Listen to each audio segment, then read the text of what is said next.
Even men at the top of their game find themselves wanting more from life.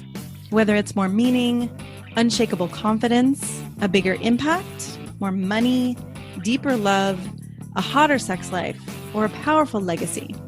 Find out how good your life can be on this episode of Man Alive. Also, as I've supported men in their love and work lives for 15 years now, many men ask for the right words to say to be more successful, attractive, and desirable.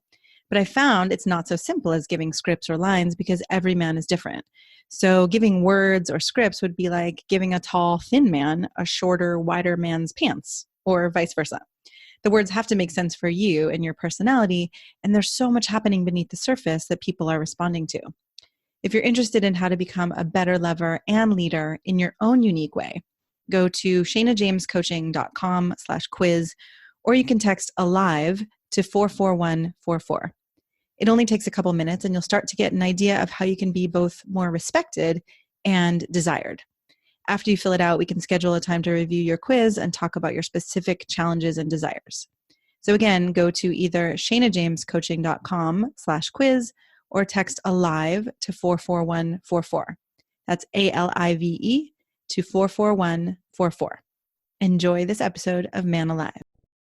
Welcome to this episode of Man Alive. I decided it is time, actually I've been asked for this, to let you in on some of the really powerful learnings that are happening in my sessions with clients.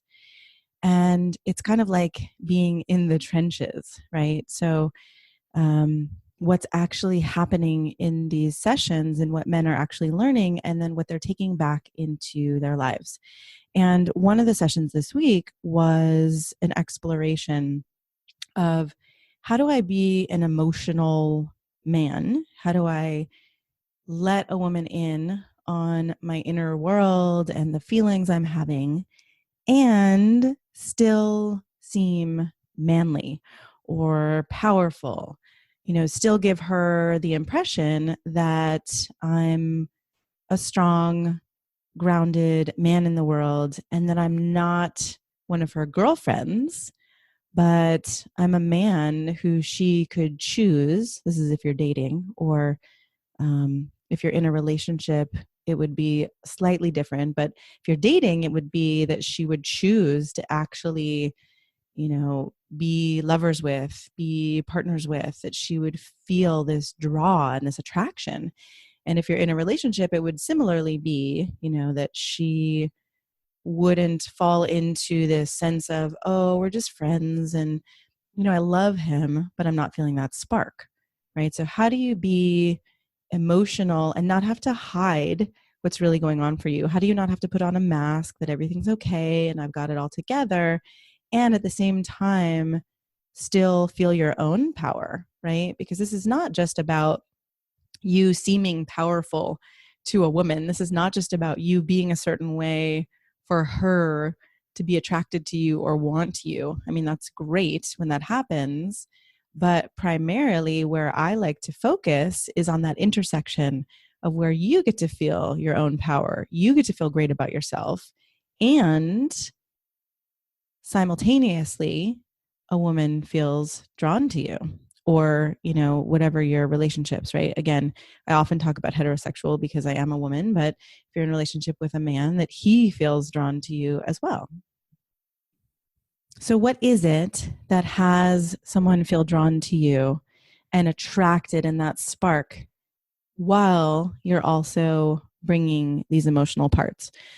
One of the things I've talked about in a few of my courses is this idea of head, heart, and the third one I often call something, a couple different things. It could be body, it could be sex, it could be, balls, that sense of having balls, having strength.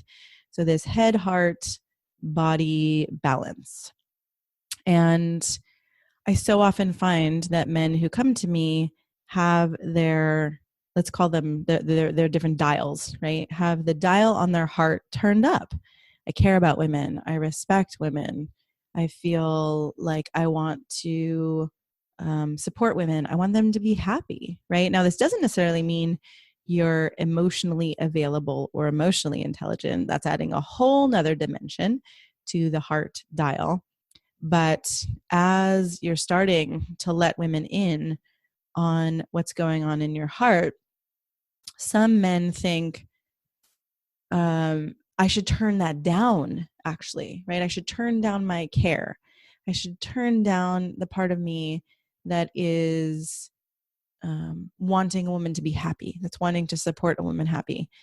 And what I've seen over the years is that actually what's best is not to turn that dial down and act as though, it needs to be 33% head, 33% heart, 33% body. It's actually that all the dials need to be at 100%. And so you start to turn up that dial on your body. And then you create this spark of attraction and desire along with the safety that your heart creates, right? Your head can create a different kind of excitement. And when you're in your clear mind versus what some might call your monkey mind, then you actually have access to deeper conversations, to a kind of intellectual stimulation. But most often, what I'm working with men is the heart and body balance. And most often, I would say even beyond that, is that men come to me with their minds working, though often a lot of monkey mind, their hearts working, though not necessarily as much emotional intelligence or availability, right? But this care. And then the part that needs more attention is waking up your body, the ability to be clear about sexual and sensual desires and actually feel good about them. A lot of men come to me with a lot of shame around sex and shame around desire, and trying to turn down that part or turn off that part so that people around them, women around them, will feel more comfortable. And what I work with men is actually turning up the volume, turning up the dial on the sexual sensations you feel in your body, the pleasure you feel in your body, the desire you feel in your body, and the distinction between feeling and action. So just because you're feeling desire doesn't mean that there's anything offensive about that to a woman. You're not abusing her. You're not attacking her. If you're not doing anything with it, you're just feeling it inside of yourself. There's nothing bad about that. It's your own vitality. It's your own energy. It's your own aliveness. And so you get to feel that. And actually, you feeling that is a part of what has a woman see you from across the room. It's a part of what has a woman, sit across the table from you and actually feel this spark of desire and attraction. Because as I've also talked about in my courses, it's like we're tuning forks for each other. So if you're sitting across the table from a woman and you think, wow, she's really attractive, but I can't feel this desire, because then it's going to do something bad to her. My feeling desire is going to do something bad to her. Or somehow my feeling desire gives her the upper hand and makes her more powerful if she knows I want her, right? All of these are these conflicted ideas we have where we think that something inside of us can give someone else a kind of power. And really, it's about you taking back your power and you being able to hold on to all the parts of you, right? I desire you, but I don't need you to be happy. Or I feel attraction to you, but you're not the only woman in the world who I'm going to feel attracted to. And this is not with a closed heart, a defensive heart. It's not a fuck you. It's not a, okay, I'm attracted to you, but I don't need you. It's more like I'm attracted to you and I don't need you for my own happiness. And so that does mean actually having to find that place inside of you where you can have your wants, you can have your needs, And you recognize that you have to be able to be happy. You have to be able to find that place of peace inside yourself without this person in front of you. One of my colleagues a long time ago said, a relationship is a horrible place to try to get something and a beautiful place to co-create something. Now, what is true is that we are all trying to feel loved and feel cared for and have fun and play and sensuality and sexuality. I mean, we all want all of these things, but when we're trying to grasp for them in this other person, or when we think this other person is our only avenue to have that experience, then it's like we start to hold a flower too tight in our hands. We start to squeeze it and we start to squash it and we start to, squash the life out of something. So there are many things I'm covering in this even short recording so far. One is the not turning down the dial on your heart, but actually turning up the dial on your body. Another is that you can feel your desire, your attraction, the pleasure in your body, and it's not bad for a woman. It's your actions, that are either respectful to a woman or not respectful. It's not your feeling. Another that I think is important actually is the difference between emotionally dumping on a woman and emotionally expressing.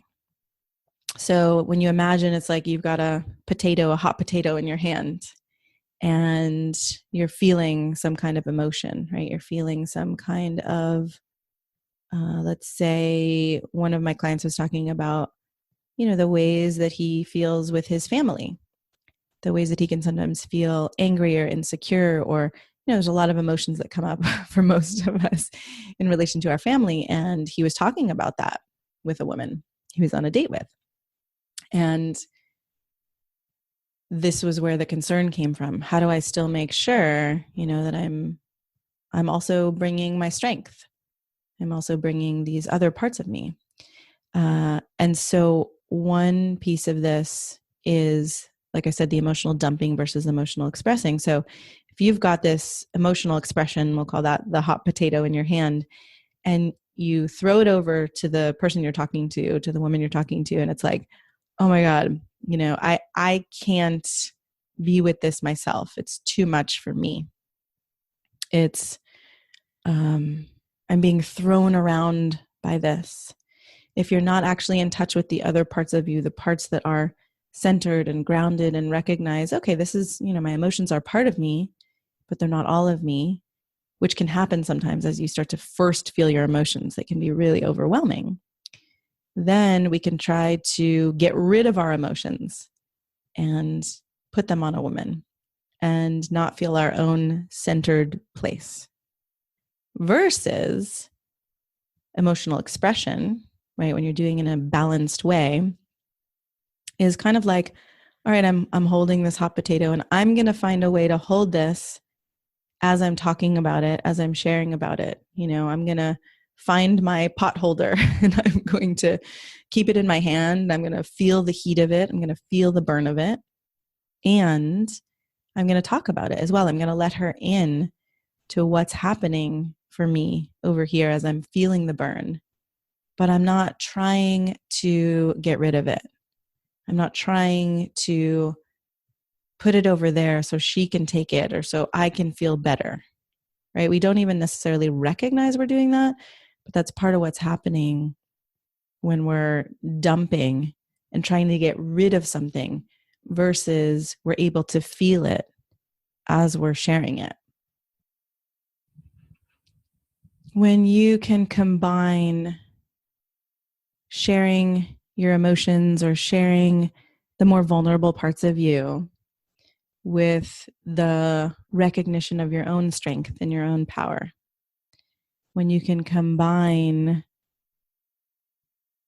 your heart, turn up the dial on your heart and turn up the dial on your body, it is really exciting. I'll just speak from my own personal experience. There's a way that I feel safe when I know that a man is actually in touch with his own emotions.